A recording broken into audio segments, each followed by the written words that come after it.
La mort, on en rigole assez souvent.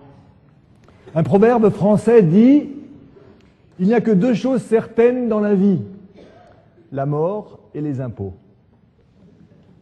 Marcel Aimé a écrit « La vie, ça finit toujours mal ». Ou Pierre Dac, encore « Il est mort d'un manque de savoir-vivre ». Woody Allen n'est pas en reste. Ce n'est pas que j'ai peur de la mort, dit-il, mais je voudrais ne pas être là quand ça m'arrivera. Quand elle ne nous fait pas rire, ou quand nous l'ignorons, la mort peut faire peur.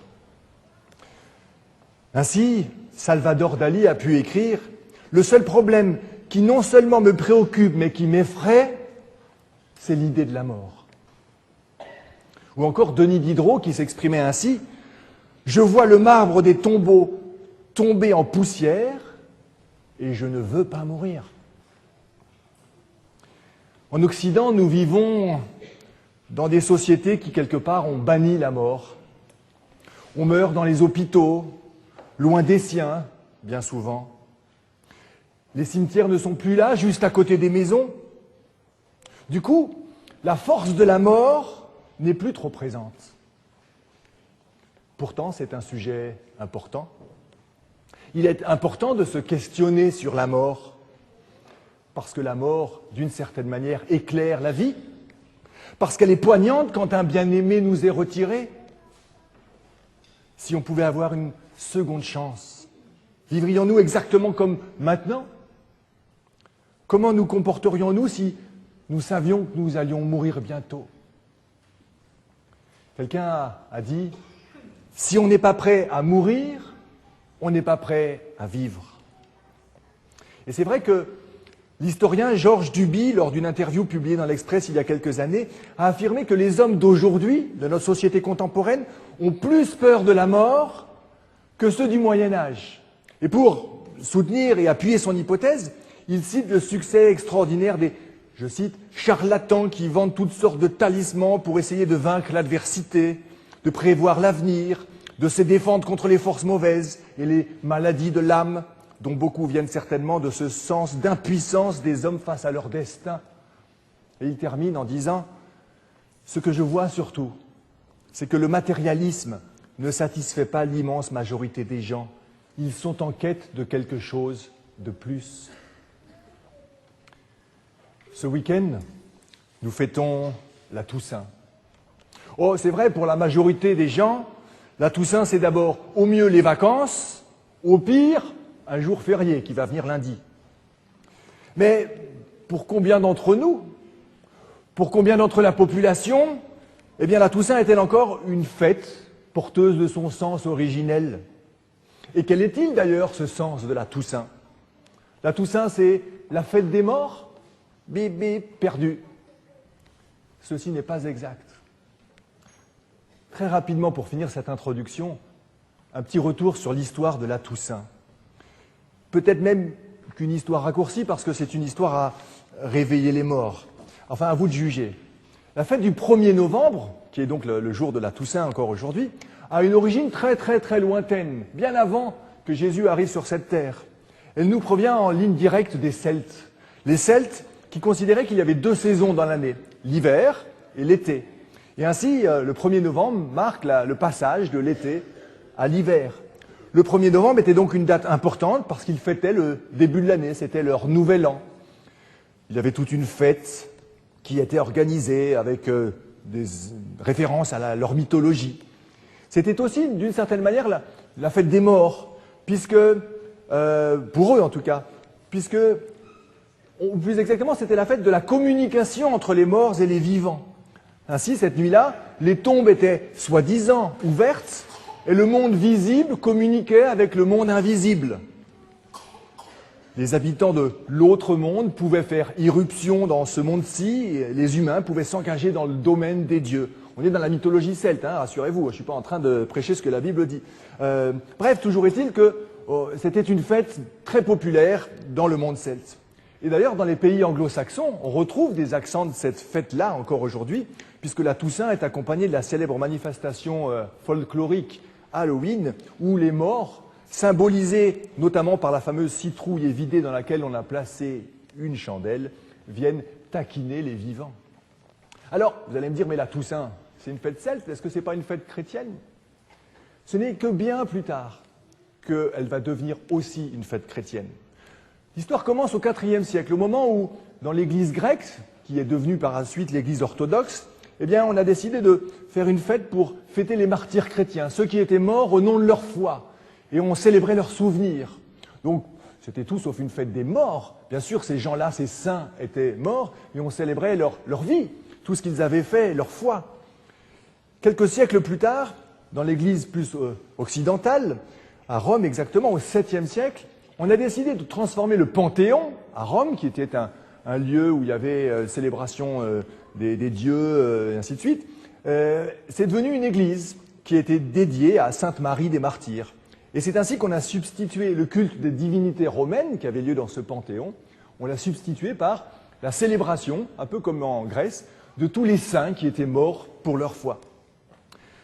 À l'origine, elle était célébrée au mois de mai, cette fête, puisque c'est à ce moment-là que les orthodoxes, les Grecs ont fêté cela, puis ensuite c'était le cas aussi à Rome. Ce n'est que plus tard, lorsque le pape Grégoire IV a décidé d'essayer d'éliminer la fête des morts d'origine celte. Et il s'est dit, on va changer la fête où on célèbre les saints, ceux qui étaient morts pour leur foi, on va la mettre le 1er novembre. Et comme ça, on va essayer de transformer la fête celte en une fête chrétienne. C'est ainsi que la célébration le 1er novembre de la fête de la Toussaint a été un essai par l'Église de donner une couleur de christianisme à cet ancien rite celtique, en substituant aux âmes des morts les saints comme véritable sujet de célébration. Or, malheureusement, ça a été plutôt un échec, puisque les relents de la fête celte ont continué à perdurer et les gens souhaitaient pouvoir célébrer les morts. Et c'est quelques dizaines d'années plus tard, au Xe siècle, que Odilon, abbé du monastère de Cluny, a décidé de créer une fête pour les morts, qui n'est pas le 1er novembre, mais qui est bien le 2 novembre, qui est une fête pour tous les morts qui dorment en Christ. Ainsi, aujourd'hui, nous avons en fait officiellement deux fêtes. Le 1er novembre, qui est la Toussaint, où chacun peut assumer ce « on » comme il veut. En tout cas, dans la mentalité populaire de notre société, eh bien, certains fêtent la Toussaint, les saints, ceux qui sont morts pour leur foi, mais le 2 novembre, eh bien, il y a des messes qui sont célébrées par-ci, par-là, pour justement prier ou je ne sais quoi pour les morts. C'est vrai que le 2 novembre n'étant pas un jour férié, on a fait souvent un amalgame puisque c'est le premier jour férié qu'on va au cimetière pour se souvenir des morts. Alors, vous allez me dire, mais pourquoi raconter tout cela? C'est vrai que la Toussaint n'est pas une fête biblique.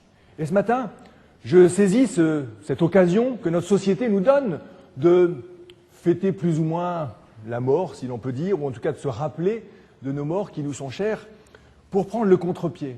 En parlant effectivement de la mort, mais j'ai envie de dire que la Toussaint, ou qu'en tout cas ce sabbat, en tout cas ces moments de prédication maintenant où nous voulons ouvrir la parole, est d'abord non pas la fête des morts, mais la fête de la vie.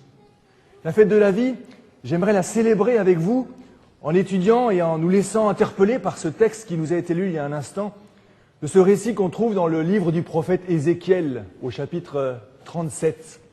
Et je vous invite véritablement à ouvrir vos Bibles avec moi, si vous le voulez bien. Nous allons observer attentivement ce texte qui est un message porteur d'une espérance extraordinaire. Et peut-être avant de reprendre ce texte et de le regarder en détail, il est important de placer le contexte de cet épisode et de cet événement. Ézéchiel a vécu vers l'année un petit peu avant 600, jusque dans les années qui ont suivi. Qu'est-ce qui se passe à ce moment-là? Vous vous souvenez que le peuple d'Israël, après les patriarches, Abraham, Isaac et Jacob, était parti en Égypte à cause de la famine et s'était installé en Égypte. Mais de gens bien accueillis qu'ils avaient été, ils se sont transformés en esclaves au service de Pharaon. Mais grâce à l'Exode, ils ont pu être libérés d'Égypte. Et ils se retrouvent donc dans la terre promise qu'ils vont conquérir avec l'aide de Dieu. Saül, puis David, puis Salomon vont garder le royaume uni, mais à la suite de Salomon, le royaume va être divisé. Le royaume du nord, qu'on appelle le royaume d'Israël, et le royaume du sud, on dit celui de Juda. Et en 722, c'est la fin du royaume du nord, qui est un tout petit royaume finalement, à côté des deux grandes masses qui sont là autour, l'Égypte au sud et la Syrie et la Babylonie au nord. Et donc, le royaume d'Israël disparaît en 722. Quelques dizaines d'années plus tard, à partir donc de l'année 600, que je dise pas de bêtises, de l'année 605, il y a une première déportation. C'est Daniel notamment qui est déporté à ce moment-là, avec certains de ses compagnons par Nebuchadnezzar, qui le fait venir à la cour de Babylone pour le former, pour ensuite peut-être revenir en terre promise, aux côtés de Jérusalem, pour y régner et y faire être ambassadeur du roi de Babylone. Mais finalement, Nebuchadnezzar va revenir en 597. Et cette fois, il va prendre le roi Joachim. Et qui prend-il avec lui?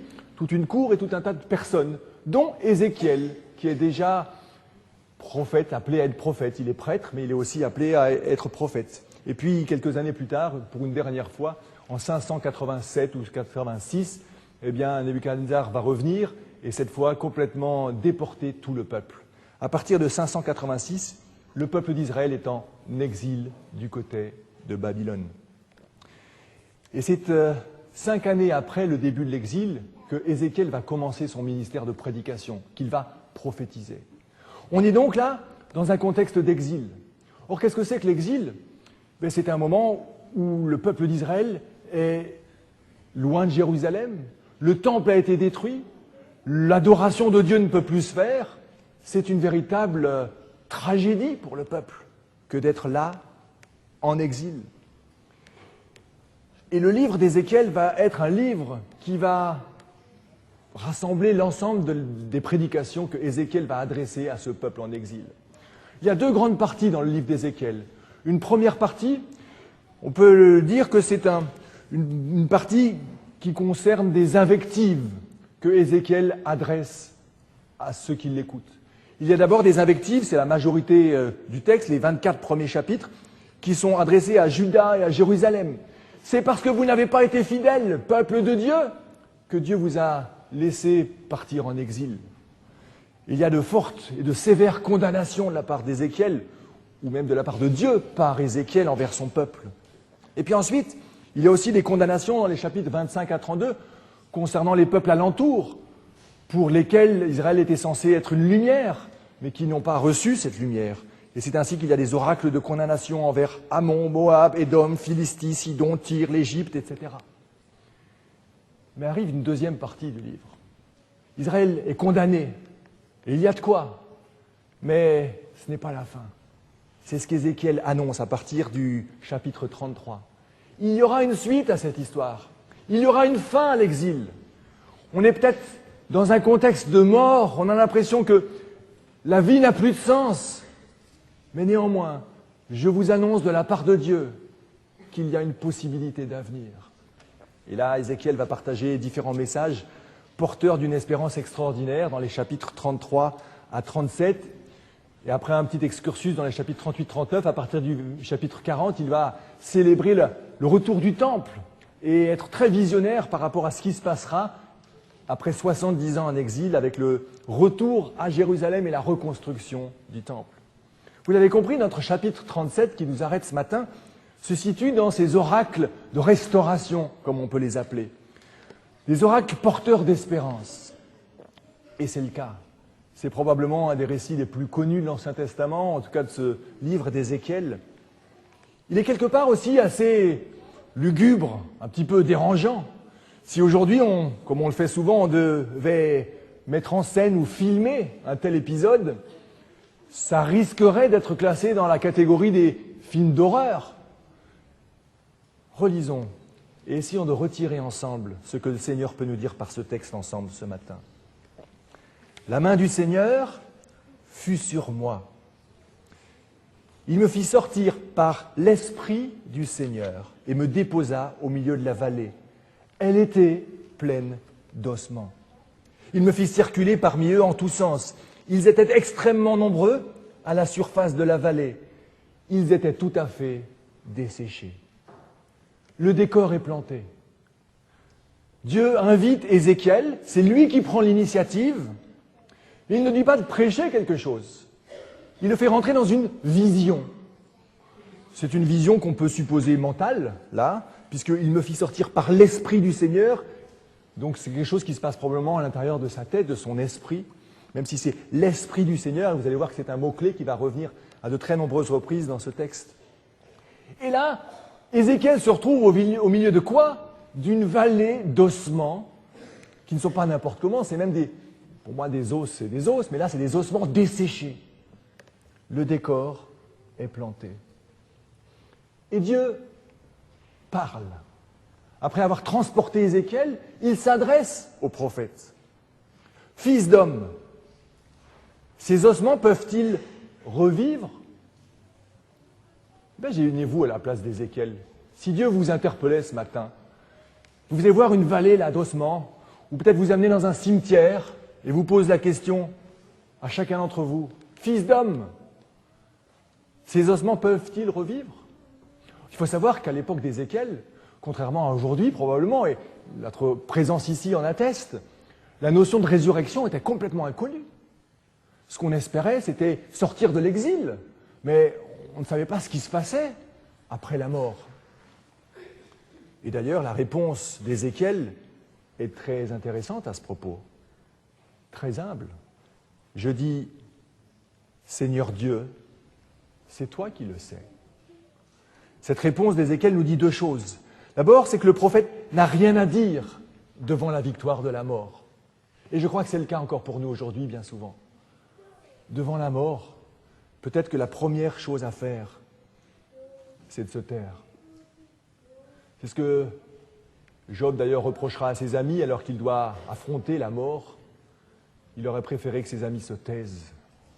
Oh, qu'ils soient présents peut-être, oui, mais les mots sont forcément maladroits en face de la mort. Et Ézéchiel le dit bien, je n'ai rien à dire devant cette apparente victoire de la mort. C'est toi qui le sais. Mais cette réponse nous dit une deuxième chose. C'est que Ézéchiel, tout en reconnaissant que lui est impuissant, il ouvre la possibilité que Dieu, lui, ne soit pas limité par l'impuissance de l'homme face à la mort. Toi, tu le sais. Et alors Dieu reprend la parole. Et après cette introduction, on rentre dans le cœur de cette première partie qui concerne les versets 1 à 10, où Ézéchiel va être invité à agir et à parler, à prophétiser. Dieu dit à Ézéchiel, prononce un oracle. Il va être amené à prononcer deux oracles dans cette première partie de notre passage, les versets 1 à 10. Ici, là, au verset 4, et puis une nouvelle fois au verset 9, on va y venir dans un instant. Et le premier oracle que Dieu lui demande de prononcer, quel est-il? Prononce un oracle contre ses ossements, si on pouvait parler aux ossements, mais enfin bon, Ézéchiel va s'exécuter. Dis-leur, ossements desséchés, écoutez la parole du Seigneur. Ainsi parle le Seigneur Dieu à ses ossements. Je vais faire venir en vous un souffle pour que vous viviez. Je mettrai sur vous des nerfs, je ferai croître sur vous de la chair, j'étendrai sur vous de la peau. Je mettrai en vous un souffle et vous vivrez. Alors vous connaîtrez que je suis le Seigneur. Arrêtons-nous un instant sur cette première affirmation de Dieu par rapport qu'il adresse aux ossements. Ainsi parle le Seigneur Dieu à ses ossements. Je vais faire venir en vous un souffle afin que vous viviez. Et ensuite, au milieu là, je mettrai sur vous des nerfs, je ferai croître sur vous la chair, j'étendrai sur vous de la peau. Et il répète une nouvelle fois ce qui est l'élément clé de ce passage et de la résurrection de ces ossements. Il répète, je mettrai sur vous un souffle et vous vivrez. Et il conclut, alors vous connaîtrez que je suis le Seigneur. En d'autres termes, la résurrection ou le retour à la vie des corps, qui sont symbolisés par les nerfs, par la chair et par la peau, sont entourés par une première annonce de la venue de l'Esprit, du souffle de vie, et sont conclus une nouvelle fois par la répétition de la venue de ce souffle de vie. Et quelle est la conséquence de cette venue du souffle? Je mettrai sur vous un souffle et vous vivrez. c'est la première chose. Vous vivrez, mais pas n'importe comment. Vous vivrez en étant quoi? En faisant quoi? En connaissant que je suis le Seigneur. Par la suite, Ézéchiel va recevoir va mettre en pratique, si l'on peut dire, ce qu'il dit. Je prononçais l'oracle, comme j'en avais reçu l'ordre, au verset 7. Il y eut un bruit pendant que je prononçais l'oracle, et un mouvement se produisit. Et la parole annoncée à Ézéchiel se met en œuvre. Qu'est-ce qui se passe? Les ossements se rapprochèrent les uns des autres. Je regardais, voici, il y avait sur eux des nerfs, de la chair croissait, et il étendit de la peau par-dessus. J'aurais voulu voir ça. Mais le verset finit, voici, il n'y avait pas de souffle en eux. Il y a comme deux étapes là. La première, oui, la parole du Seigneur est efficace, mais elle est insuffisante, telle que prononcée par Ézéchiel. L'effet de cet oracle d'Ézéchiel fait qu'il n'y a que la moitié des choses qui sont accomplies. Il y a les corps qui sont recomposés, mais ils ne sont pas encore vivants. Alors, deuxième partie, au verset 9. Prononce à nouveau un oracle. Sur quoi? Non pas sur les ossements, mais sur le souffle. Prononce un oracle, fils d'homme. Dis au souffle, ainsi parle le Seigneur Dieu. Souffle, vient des quatre points cardinaux, souffle sur ces morts et ils vivront. Et c'est ce qu'Ézéchiel va faire. Je prononçais l'oracle comme j'en avais reçu l'ordre. Et qu'est-ce qui se passe cette fois? Le souffle entra en eux. Et ils vécurent. Et ils se tinrent debout. C'était une immense armée. On a là, littéralement, une résurrection générale. Oh, c'est vrai, à l'époque d'Élie ou d'Élisée, il y avait bien eu, ici ou là, une résurrection. Mais véritablement, ici, il y a une résurrection générale. Et on peut parler de résurrection. Parce que même à l'époque de Jésus, la résurrection, ce n'était pas quelque chose de courant. Et comment a-t-on parlé de la résurrection de Jésus? Avec deux termes. Le premier, c'est se réveiller. Et le deuxième, c'est se lever, se tenir debout. Et c'est exactement ce qui se passe pour ces ossements desséchés qui sont devenus des corps, mais qui n'étaient pas vivants. Et grâce à ce souffle qui vient sur eux, ce souffle de vie, ils deviennent des êtres vivants à nouveau. Je crois que cet épisode fait clairement référence au texte de la Genèse au moment de la création de l'homme. Dans Genèse au chapitre 2, au verset 7, je pense qu'on connaît assez bien ce texte, on nous décrit la création de l'être humain. Or, comment nous la décrit-on? Genèse chapitre 2, verset 7, « Le Seigneur Dieu modela l'homme avec la poussière prise du sol. » Il y a cette création physique, si l'on peut dire. Ce n'est pas précisé que c'était des os, de la nerf, des nerfs, de la chair et de la peau. Mais en tout cas, ça ne suffit pas. Cette matière, il faut quoi? Il insuffla dans ses narines l'haleine de vie. Et c'est lorsque ceci est fait que, et l'homme devint un être vivant. Cette résurrection prêchée par Ézéchiel est une recréation, un renouvellement de toutes choses. Il y a là une parole de démonstration pour faire connaître le mystère de la personne de Dieu. Puisque l'objectif mentionné, que nous avons vu, c'est bien que nous puissions, en tout cas les récepteurs de cette parole, et nous les sommes aujourd'hui, puissent connaître que je suis le Seigneur, dit-il. Est-ce que nous sommes suffisamment vivants pour connaître qui est le Seigneur? Le texte va continuer dans une dernière partie. Et après que les choses se soient réalisées, Ézéchiel a finalement été le témoin de cette vision, mais il va continuer son dialogue avec Dieu. Et c'est Dieu qui, une fois de plus, a l'initiative. Dieu lui dit à Ézéchiel, et là il ne s'adresse qu'à lui, ce n'est plus une vision là, c'est une audition, un dialogue entre eux. Fils d'homme, ces ossements, c'est toute la maison d'Israël. Ils disent, nos ossements sont desséchés, notre espérance a disparu, nous sommes en pièces. C'est pourquoi, prononce un oracle et dis-leur, ainsi parle le Seigneur Dieu, je vais ouvrir vos tombeaux, je vous ferai remonter de vos tombeaux, ô mon peuple, je vous ramènerai sur le sol d'Israël. Vous connaîtrez que je suis le Seigneur quand j'ouvrirai vos tombeaux et que je vous ferai remonter de vos tombeaux, ô mon peuple. Je mettrai mon souffle en vous pour que vous viviez. Je vous établirai sur votre sol. Alors, vous connaîtrez que c'est moi, le Seigneur, qui parle et accomplit. Ou selon les versions, je fais et j'agis. Voilà comment Dieu se présente, comme celui qui est capable de faire et d'agir. Ce n'est pas que de la parlotte, parce que la parole de Dieu, elle est efficace là. De ces êtres qui étaient morts, des ossements, même pas seulement des ossements, mais des ossements desséchés, il fait des êtres vivants. Dieu est capable de parler, de faire et d'agir. Mais pas avec n'importe quel objectif, afin que nous puissions connaître qu'il est notre Seigneur. Vous imaginez entendre cette prédication pour les enfants d'Israël, là en exil? Bien réaliser que, bien sûr, ce texte nous parle à nous, si nous sommes confrontés à la mort de nos proches, de nos parents, de nos conjoints, de nos enfants peut-être. Et on a là un message d'espérance extraordinaire qui annonce la résurrection. Dans 1 Corinthiens au chapitre 15, Paul s'écrira « Ô mort, où est ta victoire? Où est ton aiguillon ?» Oui, la victoire n'est plus à la mort. Et c'est vrai parce que Jésus a accompli, mais c'était déjà annoncé par le prophète Ézéchiel, qui annonce la victoire de la vie sur la mort. Tu sauras que je suis le Seigneur. C'est une expression spécifiquement d'Ézéchiel, qu'on trouve pratiquement que chez Ézéchiel.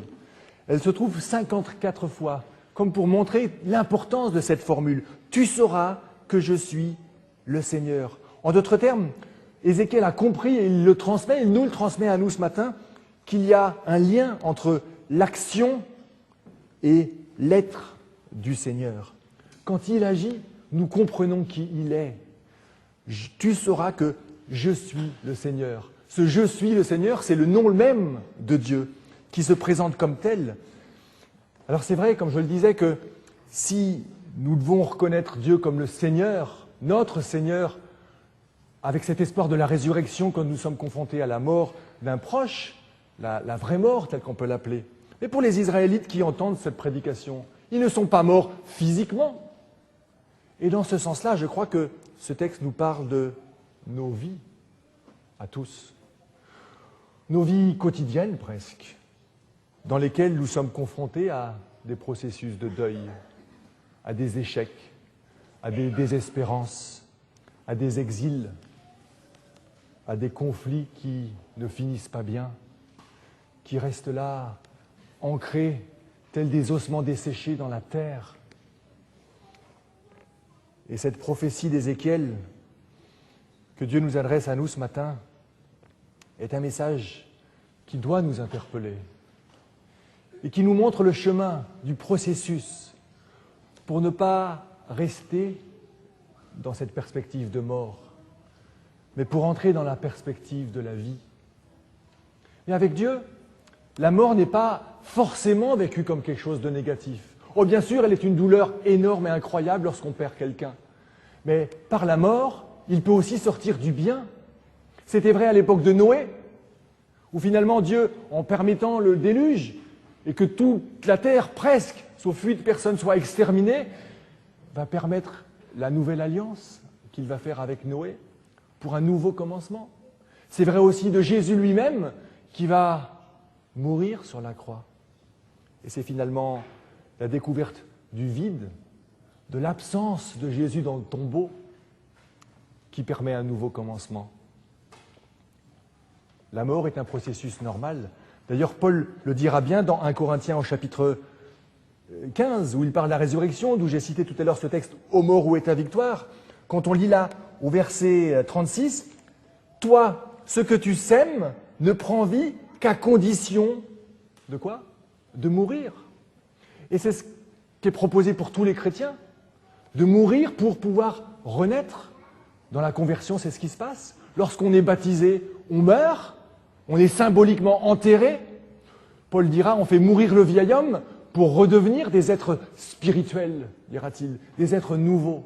Bien sûr, ça se passe une fois lors de notre conversion, symbolisé par le baptême, mais c'est un processus normal, voulu par Dieu, que ces processus de mort. Alors une des questions que j'aimerais vous adresser ce matin, c'est qu'est-ce qui est mort dans votre vie? Qu'est-ce qui ressemble à des ossements desséchés? Parce que là, j'avais presque envie de me déplacer. Je n'ai pas osé parce que je n'oserais pas dire « la main du Seigneur est sur moi » et il me permet de me promener ici, peut-être dans une vallée d'ossements desséchés. Loin de moi l'idée de penser que, ici dans cette église ce matin, il y a une vallée d'ossements desséchés. Ou en tout cas, si j'ose affirmer ça, parce que je crois que j'ose quand même, je me mets de ce côté-là. Il est important pour nous, mes amis, que nous reconnaissions que peut-être notre vie ressemble, dans certains de ses aspects, à des ossements desséchés. Et que c'est pas forcément un mal en soi. Il faut simplement le reconnaître et entrer dans le processus d'écoute de la parole, de cette prophétie d'Ézéchiel qui nous dit « Voilà, je mettrai sur vous des nerfs, je ferai croître sur vous de la chair, j'étendrai sur vous de la peau. » Mais ça ne suffit pas. Oui, on peut parfois être pas des morts vivants, mais des vivants morts. S'il nous manque quoi? S'il nous manque le souffle de vie. Il y a 10 fois le mot souffle, ruach, en hébreu, dans ce passage que nous venons d'évoquer. Et Ézéchiel joue très bien avec les mots. À un moment, la première fois, c'est « il me fait sortir par l'esprit du Seigneur », par le souffle du Seigneur, parce que le mot souffle et esprit, c'est le même en hébreu. Et ensuite, il y a cette notion du souffle qui doit animer ces êtres vivants. Et ce n'est qu'à la fin, mais c'est un souffle indéfini. Ce n'est qu'à la fin, dans le verset 14, que Dieu dit « je mettrai mon souffle ». C'est seulement après avoir donné cette vision que Dieu va montrer que c'est son souffle qui compte pour chacun d'entre nous. Ce souffle de vie, son esprit, son Saint-Esprit. Dans l'épisode de la rencontre entre Jésus et Nicodème qu'on trouve au chapitre 3 de l'évangile de Jean, il y a quelque chose de très comparable finalement à cette promesse, cette prophétie d'Ézéchiel 37. Je lis simplement les premiers versets de cette relation, de ce dialogue entre Jésus et Nicodème, qui vient de nuit pour trouver Jésus, lui dit « Seigneur, nous savons que tu es maître, qui est un maître qui vient de la part de Dieu, car personne ne peut opérer les signes que tu fais si Dieu n'est avec lui. » Et qu'est-ce que dit Jésus? Ces premières paroles sont fondamentales. On connaît mieux le verset 16, qui est évidemment un verset extraordinaire de ce dialogue. Mais ce que Jésus dit au début est extraordinaire aussi. Comment Jésus dit « En vérité, je te le dis, à moins de naître de nouveau, nul ne peut voir le royaume de Dieu. » Alors Nicodème de s'étonner, mais comment un homme peut-il naître s'il est vieux?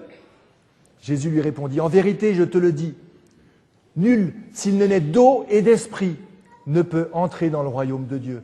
Ce qui est né de la chair est chair, mais ça ne suffit pas. Ce qui est né de l'esprit est esprit. Ne t'étonne pas si je t'ai dit, il faut naître d'en haut. Le vent souffle où il veut et tu en entends la voix, mais tu ne sais d'où il vient, ni où il va. » Est-ce qu'on ne retrouve pas là ce vent des 4 points cardinaux, ce vent qui vient où il veut, où il va? La question qui se pose à nous ce matin, c'est est-ce que ce souffle de Dieu passera sur nous? Est-ce que nous ouvrirons la fenêtre de nos âmes et de nos cœurs pour laisser le souffle de Dieu pénétrer nos vies? Faire de nous des êtres vivants, dépasser les vides, les échecs, les relations brisées, les chagrins, les douleurs, pour que nous puissions connaître Dieu, c'est-à-dire naître une nouvelle fois avec lui, le laisser nous envoyer son esprit, pour que nous puissions laisser advenir l'être spirituel qu'il nous appelle à être.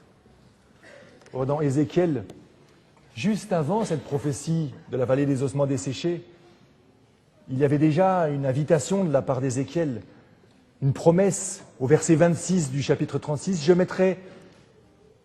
lis à partir du verset 25, « Je ferai sur vous une aspersion d'eau pure, et vous serez purs. Je vous purifierai de toutes vos impuretés, de toutes vos idoles. Je vous donnerai un cœur neuf. Je mettrai en vous un esprit neuf. J'enlèverai de votre corps le cœur de pierre et je vous donnerai un cœur de chair. Je mettrai en vous mon propre esprit Je vous ferai marcher selon mes lois, garder et pratiquer mes coutumes. Mes amis, il y a peut-être des choses qui ressemblent à des ossements desséchés dans nos vies. Peut-être le désespoir face à l'avenir professionnel. Peut-être que notre vie de couple est un petit peu sèche parfois. Peut-être que la relation que nous avons avec nos propres enfants n'est pas tellement vivante, ou avec nos parents. Peut-être que avec une personne, même dans l'Église, il y a comme quelque chose qui ressemble à de la sécheresse. Peut-être des paroles, mais qui ne sont pas très vivants. Peut-être que, existentiellement, spirituellement, vous vous sentez sec. Alors ce matin, je voudrais, comme Ézéchiel, être le porte-parole de Dieu et vous faire cette promesse. S'il y a le vide, s'il y a des ossements desséchés, laissons le Seigneur agir. Et c'est comme ça qu'il fera de nous des êtres vivants, même face à la mort. Il nous rappelle que nous sommes bel et bien vivants. Et je conclurai en citant une épitaphe assez connue, je crois, qui est celle de Benjamin Franklin. Benjamin Franklin était un Américain qui a été un des instigateurs de la déclaration d'indépendance et une figure de l'histoire américaine qui a vécu au XVIIIe siècle. Et il a eu une vie très, très riche. Il a d'abord été imprimeur, puis ensuite il a été un des administrateurs, philanthrope, et puis finalement donc un des pères fondateurs des États-Unis, puis ensuite ambassadeur, y compris en France. Et alors qu'il était imprimeur, donc au début de sa vie, il a écrit son épitaphe, que l'on reconnaît. Il avait donc 22 ans, alors qu'il en a vécu bien plus. Et cette épitaphe est, je crois, très belle et très intéressante, et tout un programme pour nous. Voici ce qu'il a écrit, ou ce qu'il souhaitait que soit écrit sur sa tombe. Le corps de Benjamin Franklin, imprimeur, telle la couverture d'un vieux livre, dépouillé de ses feuilles, de son titre et de sa dorure, repose ici, pâture pour les vers. Mais l'ouvrage ne sera pas perdu et reparaîtra. C'est la foi de Franklin, dans une nouvelle édition, plus élégante, revue et corrigée par l'auteur. Notre vie est un livre, en tout cas pour reprendre l'image de Franklin, notre vie est un livre, mais ce livre-là a plusieurs éditions possibles. L'auteur, c'est le Seigneur. Il écrit avec l'encre de son esprit. Est-ce que vous êtes prêts à faire que ce livre soit épuisé d'amour, épuisé de vie, pour que l'auteur en fasse une nouvelle édition? C'est en tout cas la promesse que nous adresse le prophète Ézéchiel. Puissions-nous reconnaître en Dieu le Créateur qui n'a pas créé seulement au commencement du monde, mais qui reste encore aujourd'hui le Créateur, l'auteur du livre de nos vies. Et si nous avons son esprit, si nous nous laissons remplir de sa présence dans tout ce que nous sommes, dans toutes nos relations, alors oui, cette promesse est réelle. Pour l'avenir, bien sûr, lorsque Jésus reviendra, mais pour aujourd'hui déjà, nous pouvons être debout, marcher avec lui, tels de véritables êtres vivants. C'est ma prière. Amen.